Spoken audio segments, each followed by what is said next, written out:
কলকাতা থেকে মাত্র 1 ঘন্টার দূরত্বে সুন্দর এই জায়গা, চারিদিকে সবুজ গাছপালা দিয়ে ঘেরা, শহুরে পরিবেশ থেকে একদম অনেকটা দূরে বিদ্যাধরী নদীর পাড়ে অবস্থিত এই জায়গাটায় আজকে আমরা এসেছি কুলটিতে।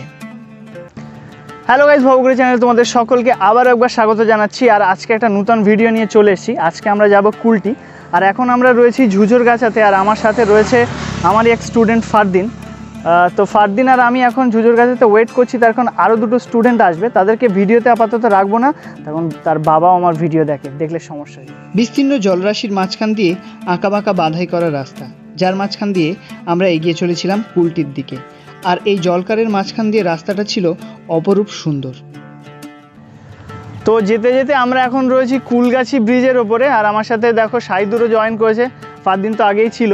আর কুলগাছির এই ব্রিজের পাশে যেটা দেখতে পাচ্ছ ফ্লাইওভার বানানো, এখান থেকে কোনো একটা পাইপ গিয়েছে, কিসের পাইপ আমরা জানি না, জানার কোনো চেষ্টাও করছি না। তখন আমাদের এখনও যেতে হবে অনেকটা রাস্তা। তো চলো যাওয়া যাক কুলটির দিকে। কুলগাছি ব্রিজ পার করে রেখে এসে কিছুটা এগোলেই পড়বে নপাড়ার মোড়, আর সেখান থেকে বাম দিকের রাস্তা ধরে আমরা যাব কুলটির দিকে। গ্রামের বাড়িঘরগুলো ফেলে রেখে আমরা এখন চলে এসেছি জলকারের মাঝখান দিয়ে ঢালাই রাস্তা ধরে। যতদূর চোখ যায় দেখতে পাচ্ছি বিস্তীর্ণ জলরাশি আর এক মনোমুগ্ধকর পরিবেশ।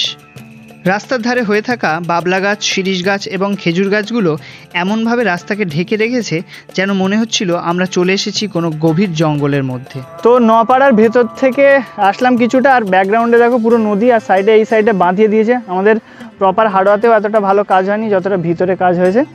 আর এখান থেকে মাত্র 5 মিনিট গেলে, যেটা ওই ভিতরের রাস্তা ঘুরে গেলে 8-10 কিলোমিটার এক্সট্রা ঘুরতে হয়, এই রাস্তাটা ঘুরলে কিন্তু 10-15 মিনিট গেলেই তুমি পৌঁছে যাবে। তো জাস্ট লোকেশনটা একবার দেখো। সো বন্ধুরা, আমরা কিন্তু কুলটি লক গেট যে জায়গাটার কথা বলছিলাম সেখানে চলে এসেছি। আর আমার ব্যাকগ্রাউন্ডটা দেখো, জাস্ট অসাধারণ। পানির উপরে যে সমস্ত বরফের মতো জিনিসগুলো দেখতে পাচ্ছ সেগুলো কিন্তু আসলে বরফ নয়, সেগুলো হচ্ছে তোমার ফেনা, যেটা ওই লক গেট থেকে প্রেশারের মাধ্যমে যে পানিটা বার হয়, তো তার কারণে কিন্তু ওটা সৃষ্টি হচ্ছে। জাস্ট অসাধারণ দেখাচ্ছে, তোমরা একবার লক্ষ্য করো। Wow, just wow. 2টো গেট আজকে মাত্র খুলেছে, বাদবাকিগুলো খোলেনি। অন্য দিন তাও 4-5টা করে গেট ওপেন করে দেয়, আর যার ফলে কিন্তু প্রচুর পরিমাণে ফেনা তৈরি হয়। তো গাইস, যে জায়গাটার কথা বলছিলাম সেটা কিন্তু জাস্ট এই জায়গাটা দেখতে পাচ্ছ, কুলটি লক গেট থেকে শুধুমাত্র আজকে 2টো গেট খুলেছে। তাতেই দেখতে পাচ্ছ যেন বরফের মতো ওপর দিয়ে সব ভেসে যাচ্ছে, কিন্তু এগুলো বরফ না, সবগুলো কিন্তু ফেনা। আর এই সাইডে একটা গেট এক্ষুনি খুলেছে। তো চলো ভিতর দিয়ে যতটা যাওয়া যায় তোমাদেরকে দেখানোর চেষ্টা করব।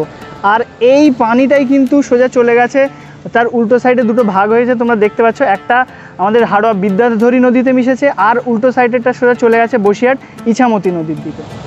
তো অল ওভার জায়গাটা কিন্তু অসাধারণ। আর সামনেই কিন্তু এই যে পাম্প হাউসের যে গেটটা রয়েছে এবং এখানকার অফিসাররা কিন্তু এর মধ্যে থাকে, তো সেই জায়গাটাও তোমাদেরকে আস্তে আস্তে দেখাই।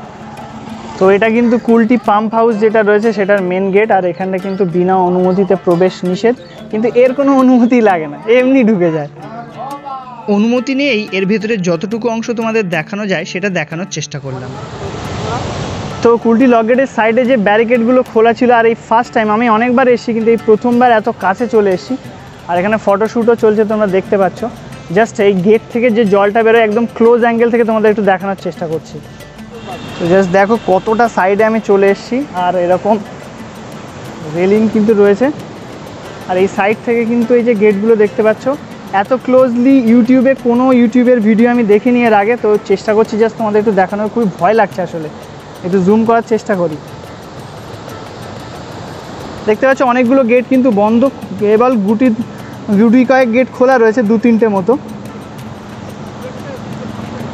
আর জাস্ট জলের ফ্যানাগুলো দেখো, যেন মনে হচ্ছে বরফের মতো। তো এখানে এসে এক ভাইয়ের সাথে দেখা হয়েছে, এও কিন্তু ইউটিউব করে, এর চ্যানেলের নাম হচ্ছে GF রাইডার। তো তোমরা যদি সাইকেল রাইডিং দেখতে পছন্দ করো তো এই চ্যানেল কিন্তু ভিজিট করতেই পারো। আর পুরো সাইডে কিন্তু এরকম নেটের ব্যারিকেড করে দেওয়া রয়েছে, যেখানটায় প্রবেশ করা একদম নিষেধ, কিন্তু তবুও এই সাইডটা খোলা আছে বলে আমরা একটু ভিতরে আসলাম। আর জাস্ট এই জায়গাটার লোকেশন আমরা একটু কিছুক্ষণ টাইম স্পেন্ড করছি, অনুভব করছি যে কত জলের ফোর্স এখানটা রয়েছে।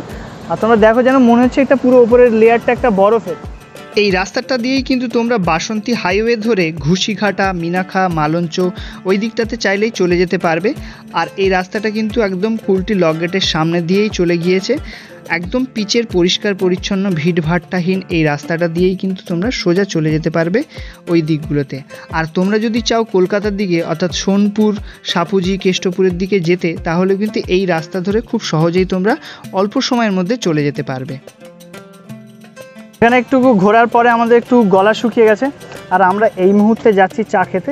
একদম গেটটার ঠিক সামনেই এখানে কিন্তু একটা কাকা স্টল দিয়ে বসে রেখেছে, যেখানে চাটা বিক্রি হচ্ছে। তো চলো সেখানে গিয়ে আমরা একটু চা খাই। আর আসল মজা হচ্ছে কুলটি লক গেট পেছনে এইরকম একটা দৃশ্য, আর হাতে কিন্তু আমরা সবাই একটা করে চা নিয়ে নিয়েছি। জাস্ট অসাধারণ লাগছে। এই সাইডে ফারদিন লুকিয়ে গেছে। ফারদিন কোথায় তুমি? ফারদিনও কিন্তু এখানে চা খাচ্ছে। Just wow. তো এটা হচ্ছে লক গেটের যে ব্যাক সাইডের ভিউ, সেটা হচ্ছে এটা। এখান থেকে ওই অফিস পর্যন্ত তাও জেনারেল মানুষদেরকে রিকোয়েস্ট করলে ঢুকতে দেয়, বাট এই যে ব্রিজটা আছে, ব্রিজের ওই সাইডে কিন্তু আসল ব্যাপারগুলো, যেখানে ইলেকট্রিসিটি তৈরি হয় বা সাপ্লাই হয়, তো ওই সাইডে কিন্তু ঢুকতে দেয় না। এই ব্রিজ পর্যন্তই কিন্তু তোমরা চাইলে আসতে পারবে, ব্রিজের ওই সাইডটায়। বাট এর ভেতরে দেখার তেমন কোনো কিছু নেই, সাজানো গোছানো জায়গা বলে একটু দেখতে ভালো লাগে, বাট বিনা অনুমতিতে কিন্তু প্রবেশ নেই। এখানে কিছুক্ষণ সময় কাটানোর পর প্ল্যান হলো সামনের দিকে যাওয়া হবে, কারণ সেখানে নাকি একটা পিকনিক স্পট রয়েছে। তাই বাইক চালিয়ে ধীরে ধীরে আমরা সামনের দিকে যাচ্ছি। তো লক গেটটা পার হয়ে আমরা জাস্ট কিছু দূর এসেছি, আর লোকেশনটা জাস্ট ওয়াও। আর পেছনে কনস্ট্রাকশনের জন্য কিছু লোয়ার জিনিসপত্র রাখা রয়েছে, এগুলো কি আমরা জানি না, জানার দরকারও নেই, বিকজ কি এগুলো নিয়ে মাথা ঘামিয়ে আমাদের লাভ নেই। বাট লোকেশনটা ভাই অসাধারণ। তোমরা যদি কখনো আসো, লক গেটটা পার করে রেখে জাস্ট 2 মিনিটের রাস্তা, সেখানটায় অবশ্যই এসো, আর এখানে কিছুক্ষণ টাইম কাটিও তোমরা। তো কুলটি লক গেট থেকে আরও একটু সামনে চলে এসেছি, আর জাস্ট লোকেশনটা তোমাদের দেখানোর চেষ্টা করছি। জাস্ট অসাধারণ একটা লোকেশন। এখানে একটা সুন্দর বটগাছও রয়েছে। তো এটা হচ্ছে ইরিগেশন অ্যান্ড ওয়াটারওয়েজ ডিপার্টমেন্টের আন্ডারে এই জায়গাটা রয়েছে। ভিতরে জাস্ট অসাধারণ জায়গা, কিছু কাঠের রেলিং দিয়ে আটকানো রয়েছে। আর এর ভেতরের যে লোকেশান ভাই অসাধারণ। দেখো নদীর সাইডের এরকম জায়গা একটা ভিউ, রাস্তা চলে গেছে, বাট এটা মেন রোড নয়, এটা কিন্তু ওয়াটারওয়েজ যারা ডিপার্টমেন্ট রয়েছে তাদেরই একটা জায়গা। আর এর মধ্যে কিন্তু যে সমস্ত জল বাঁধের যে সমস্ত কাজ করার জন্য বড় বড় গাছগুলো কেটে কেটে রাখা রয়েছে, জাস্ট অসাধারণ। তো চলো এখানে বেশি সময় না কাটে, আরও একটু সামনে রয়েছে সুন্দর জায়গা, তো সেদিকে একটু যেতে হবে। এই রাস্তাটা আমার একটু ভুতুড়ে মনে হয়েছে। দুই দিক থেকে গাছগুলো এমনভাবে ঢেকে রেখেছে রাস্তাটাকে, খুব অন্ধকার লাগছিল, যেন মনে হচ্ছে কোনো ভূতের সিনেমার শুটিং। তো ভিডিওর লাস্ট পার্টটা এইটাই, যে আমরা এখন চলে এসেছি কিন্তু জনপ্রিয় মিষ্টান্ন ভাণ্ডারে, যেটা সরুপোলের সামনে। আর এখান থেকে, এই দোকান থেকে কিন্তু আমরা সিঙ্গাড়া খাবো। তো এখানকার টেস্ট তো অসাধারণ। সো গাইস, আজকের ভিডিওটা কিন্তু এই পর্যন্তই। আশা করি তোমাদের অনেক ভালো লেগেছে। ভালো লাগলে কিন্তু অবশ্যই লাইক কমেন্ট করতে ভুলো না। আর যদি অনেক বেশি ভালো লাগে তাহলে বন্ধুদের সাথে শেয়ার করতে পারো। আর চ্যানেলে ফার্স্ট টাইম হলে অবশ্যই সাবস্ক্রাইব বাটনটা হিট করে দিও, ওটা কিন্তু ফ্রিতে। তো চলো আজকে টাটা, বাই বাই, দেখা হবে নতুন কোনো জায়গায় নতুন কোনো ভিডিও নিয়ে।